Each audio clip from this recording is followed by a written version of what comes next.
Right, health and fitness. So basically, you want to talk about the fact that we have not done any exercise since early December, other than my gravel bike ride. And yeah, do we care? No.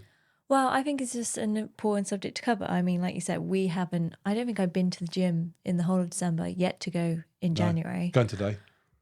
I'm not going today. My fitness picks up tomorrow. I feel all with right. the I feel first. okay. I was It's all going right. to Just talk over flash the me. bicep for the camera. Talk I over me. It's pretty fine. good. All right, yeah, carry on. You've talked the whole podcast, but please talk over me now. I'll drink my coffee.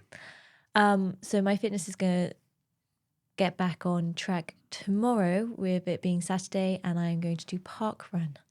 That's going to be my first step back into doing something active.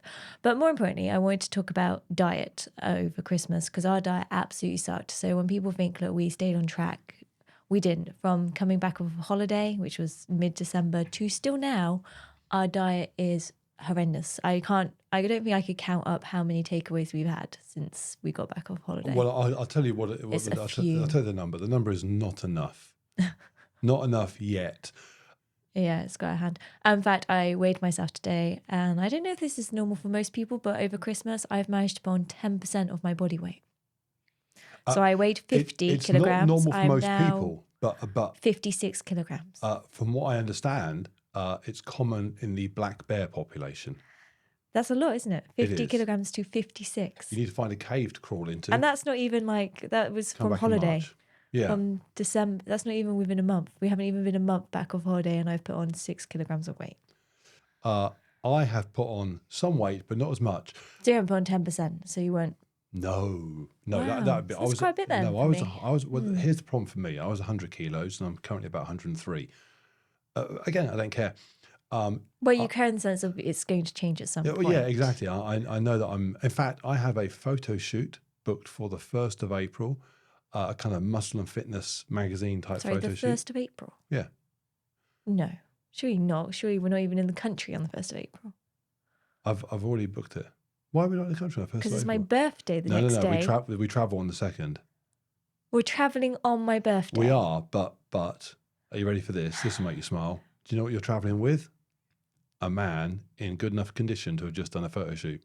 So my objective going forward for next year, and dragging that on until I'm 100, is to basically get myself into good enough shape that I can, if I've used this analogy before, life events that you remember are very hard to construct. It's very hard. I could not 10 years ago have sat down and thought, well, I want to marry someone like you and ride a motorbike here. And I couldn't have thought, I could have thought those things, but it'd been very hard to accurately construct them and then achieve them. That's just not how life works. In terms of the really cool things, it'd be very easy for me to construct I want to run a marathon type goal. But in terms of the things that you really look back on and think, that was amazing. Lying under the stars in Namibia, looking at the Milky Way, it would have been quite hard for me to kind of construct that. Life just had to kind of pan out that way that led me there. What was my point going to be? Right. So those events, they are a little bit like waves in the ocean. Okay. Some are big, some are small, some are exciting. I describe this as a surfer. Which you've never done in your life. I'm not a surfer, but imagine I am. Okay. So waves in the ocean are life events. Okay. You can't predict them. You can have a stab at them. You can have a guess. You can stand on the beach and think, okay, looks particularly windy today or not. But you don't really know until you get out there and you tread water and you see what comes along. So what I need to be as a surfer is fit enough and healthy enough to get in the ocean, because some people aren't even fit enough to paddle out and wait for the waves. Those people are missing out. But the person that does paddle out beside me and has a glistening six-pack and an obsession with training every day is not really any better or worse poised to catch the next wave than me. We're all out in the ocean. So that's my plan. My plan is to get fit enough and healthy enough to spend all my time waiting to catch cool waves. So that's our plan. Yeah, that's our plan. And we just wanted to make sure everyone else is happy and not thinking that their plan sucks. No, indeed. No, Like whatever you if you're do. out there thinking, oh, I'm not If you're gonna, still eating crap from Christmas like we are, yeah, don't worry about who it. cares? Who cares? Yeah, again, Just when at some you're, point, you'll be ready to get back on it. yeah. Do you know, I think it's a useful thing for people to do. I think people, whatever age you are, but the older you are, the easier it is to do, is to pretend you've got a week to live, okay? And look back and think, okay, what have I done? What do I need to get done? What if I'm going to do something again? Do I want to do again?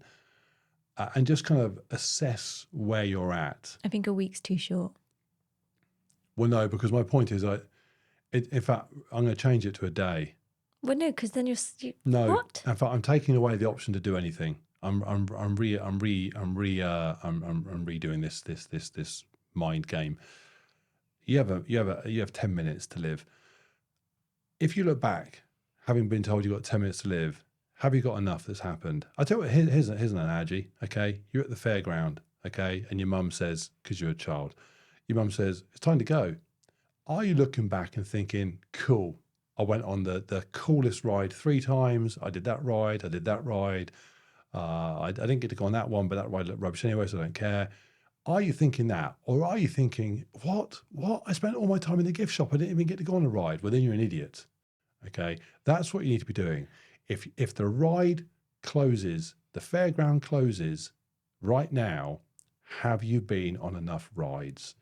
Okay. Not did you have a 6-pack on the ride? Not did you count your calories in your chicken sandwich before you got on the ride? Did you go on enough rides? And if you didn't, what you need to be doing is working out how to get on more rides. Nice. Because as Bill Hicks says, it's just a ride. And we can change it anytime we want.